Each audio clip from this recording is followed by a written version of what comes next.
Good morning, everybody.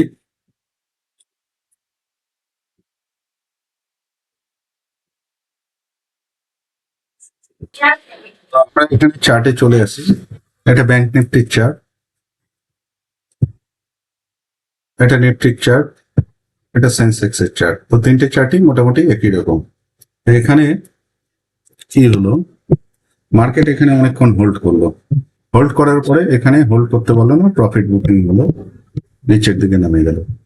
তো এখানে কি হয়, এখানে যে রিটেলরা আছে, এখানে রিটেলরা বাই করে, এখানে রিটেলরা বাই করে, যে আলটিমেটলি সবার স্টপ লস খায়। তখন রিটেলরা ভাবে যে মার্কেট তো উপরের দিকে যাচ্ছে না, মার্কেট নিচের দিকেই যাচ্ছে, তাই এখানে সেল।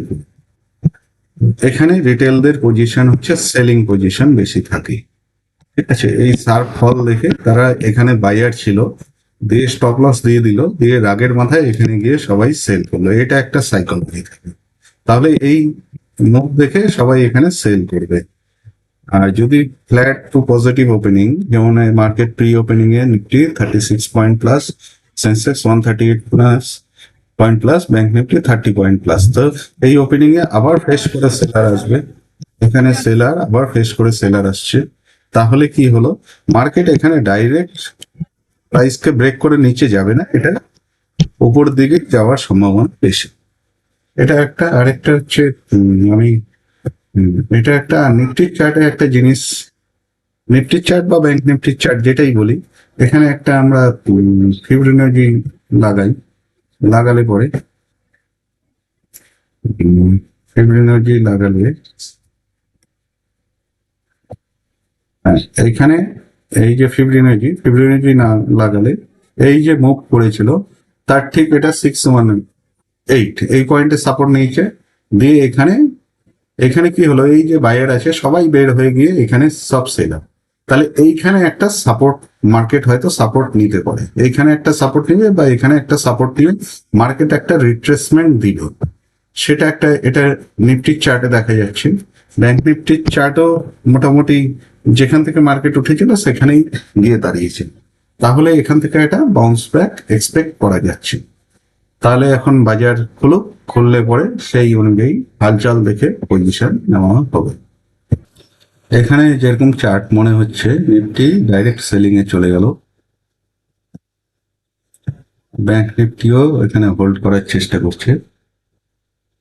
তো এখানে একটা বাই পজিশন করলে ভালো হয়।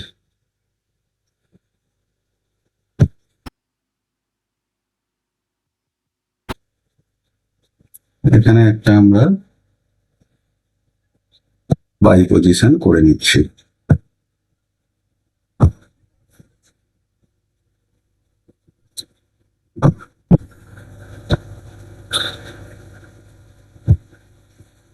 এখানে একটা আমরা বাই পজিশন করে নিচ্ছি। তো এখন দেখা যাক কি হয়, দেখা যাক কি হয়। আমরা এখানে কিছুটা লসে, তো দেখা যাক কি দাঁড়ায়।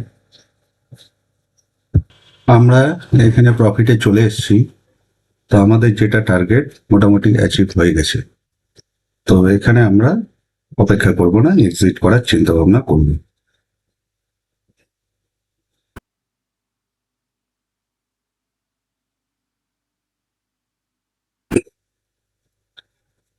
বড়সড় রিট্রেসমেন্ট দিয়েছে, তো এখানে আমরা এক্সিট করার চিন্তা ভাবনা করব।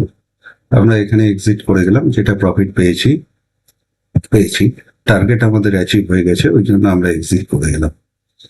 কারণ এখানে অপেক্ষা করে লাভ নেই, এরপরে হয়তো আবার নিচে নামতে পারে। যাই হোক, আজকের জন্য এটুকুই। ধন্যবাদ। ট্রেডিং এর মূল মন্ত্র হচ্ছে লস প্রফিট ম্যানেজ করা, লস যাতে আমার বেশি না হয়, আর প্রফিট হলে প্রফিটটা বড় করার। প্রথমত প্রফিটটা হচ্ছে আমাদের টার্গেটে বেরিয়ে যাওয়ার শিখতে হবে, তারপরে যদি টার্গেটে বেরিয়ে যাওয়া শেখা হয়ে যায়, সেক্ষেত্রে প্রফিটটা বড় করা যায়। তো